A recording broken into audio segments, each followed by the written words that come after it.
edition of First Take here on ESPN.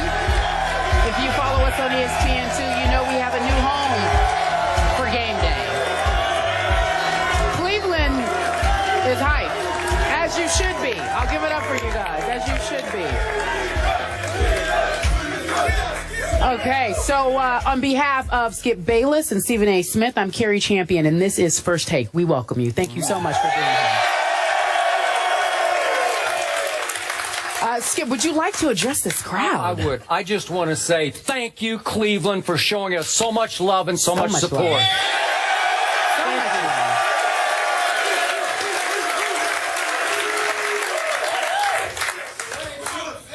Ditto.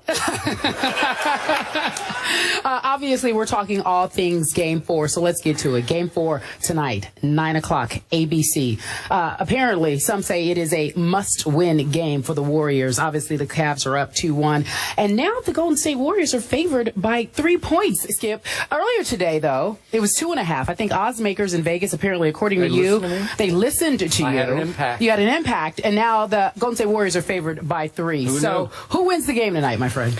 Stephen A. Smith, I must tell you, now that we're doing these afternoon shows, it's been a little tough to have to sit across from you hour after hour after hour looking at that face. I love you, but I don't always like you. And yet, I must admit to you, you keep making the case after compelling case after powerful point about how the Cavs are going to win tonight. And you're influencing me a little bit, I must say, even though I influence those odds makers. But I always tell you, I'm speaking with the courage of my convictions, and you mock me for that.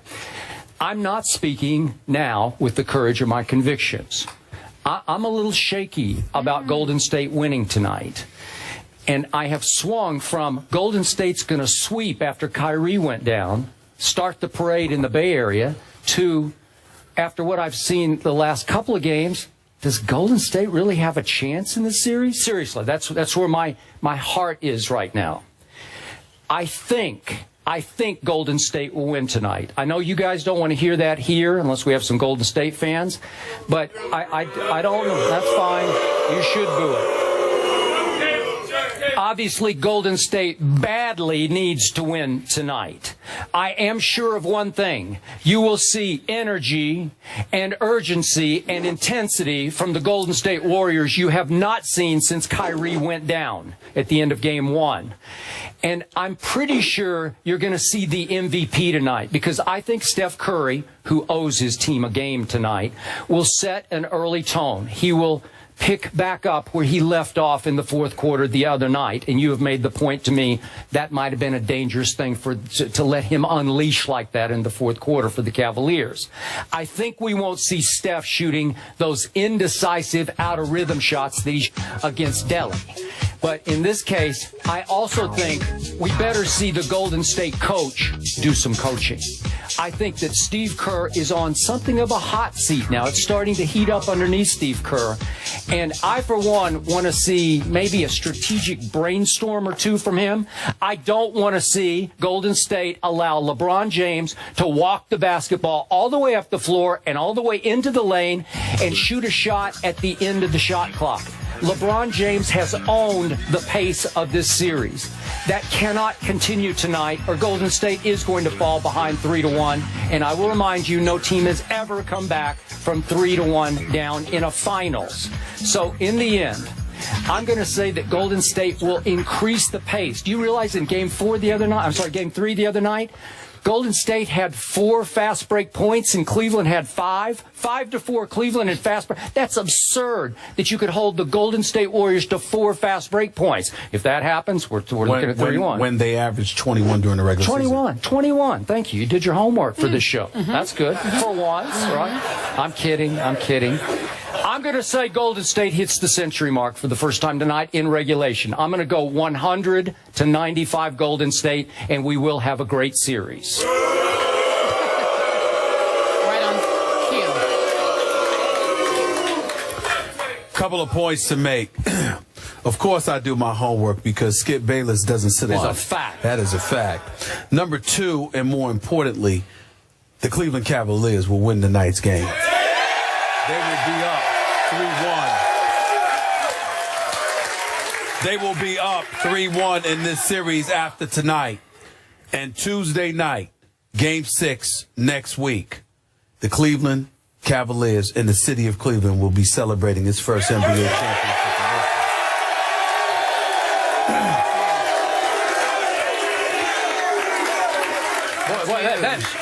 That took guts. Yes, that took guts for you to say. It did. That's a huge proclamation. Oh, shut up. Oh, knock it off. You nice.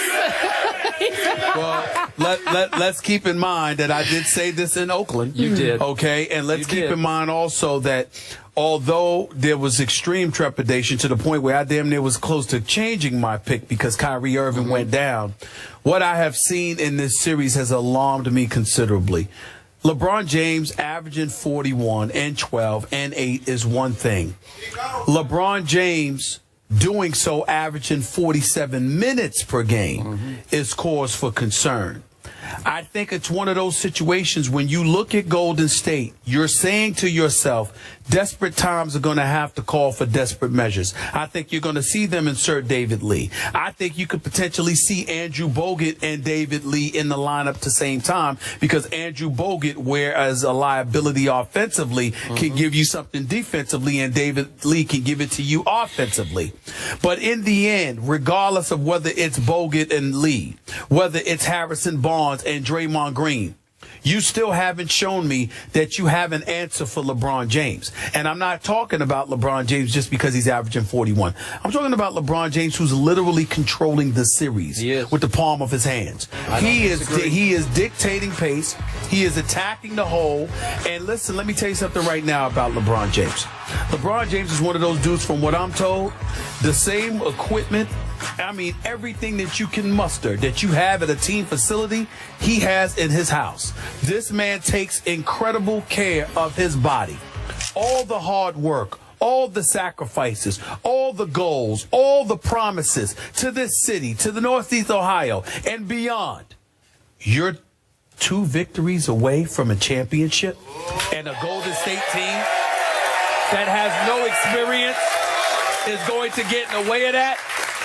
I'm not saying it can't happen, because I truly believe that collectively Golden State's a better team. And I think that Steph Curry is big time, and he will explode tonight. He is coming. I think he's going to drop 40 on y'all tonight. But I don't believe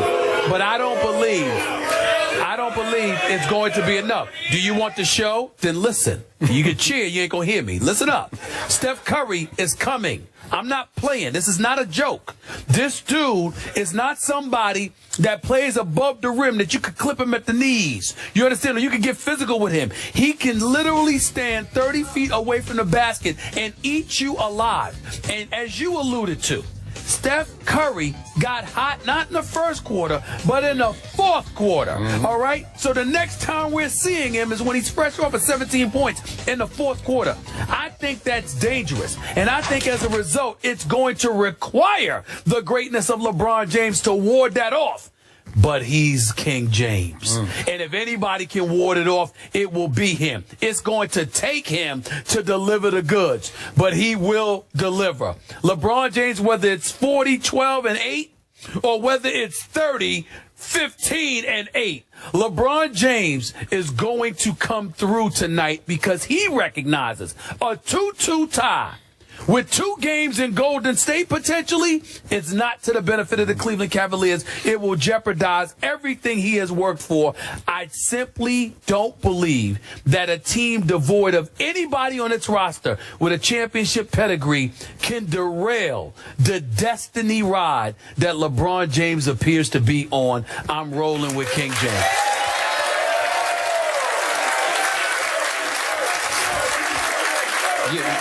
You are preaching to the choir. Literally. Yes, literally preaching to the choir. You still think that Steph is going to drop 40 tonight. I already predicted LeBron would drop 41, so somebody's going to have to outscore somebody else. If Golden State's going to win, I need some other help. I think that if you're LeBron, you might have, instead of 40 and 12 and 8, you might have 30, 15, and 10 or something along those lines. Whatever he doesn't score in points, he'll register an assist, but he's going to be a part of it. I think you can expect to see a J.R. Smith potentially step up. I think Amon Shumpert will do what he's been doing. He's averaging 3.3 steals per game in this series, okay? But everybody is maxing out. J.A. Adonde wrote a sensational column today on ESPN.com when he's talking about how everybody's maximizing their effort. Tristan Thompson. I think also you'll see a little bit more of Mozgov, who's going to give you problems offensively, you know, for Golden State. I think he can score the ball. Tristan Thompson may grab some rebounds, but I think Mozgov can put it in the hole. Plus, he's a better free throw shooter. Tristan Thompson's averaging like 43. Mozgov is at 31. I think that needs to even out a little bit. Mozgov's got to get about 35, 36 minutes. I think he deserves it. I think he could do some damage, and I think it's going to be required because by putting David Lee in the game, he's going to look to attack the basket, and you're going to need a big body down low to be formidable as well. I think those kind of things we can see happen, and you're right. Steve Kerr, the golden boy, that shine is dulling just a touch. He's got to make some adjustments, and I think he will. I think he's been saving it for this point. That's why I think you're going to see Lee. I think you're going to see, we're going to find out something about Draymond Green and Harrison Barnes tonight. I think you might see a little bit more of Bogut, not a little bit less, as awful as he's been. You need to do something defensively because LeBron is getting to the hole at will. And Bogut is the only guy that's going to be able to neutralize him to some degree. But LeBron is not going to shoot 40% the whole series. It's just not going to happen, man. This dude is going to come alive. He's a dude that shot 55% in the playoffs last year. I mean, come on, it's 40% stuff. That ain't LeBron. Somehow, some way, he will get out of these doldrums, and he'll start shooting more accurately. And I think tonight's going to be that night. Final thoughts. Here is all I know for sure. In my many, many years of covering NBA Finals, I have never been more intrigued and excited about a Game 4 than I am for this one. I agree with that. Right, this is the series. This could be the series. Game 4, again, Golden State favored by 3. All the Cavs are now favored to win it all. We need you folks at home to do us a favor. Game 4, according to Skip and Stephen A. Pivotal. What do you think? Who will win tonight? Cavs, Warriors? Reply, #FTPick. That's the hashtag FT pick. We will reveal the results a little later on in the show. Also, again, Game 4 tonight.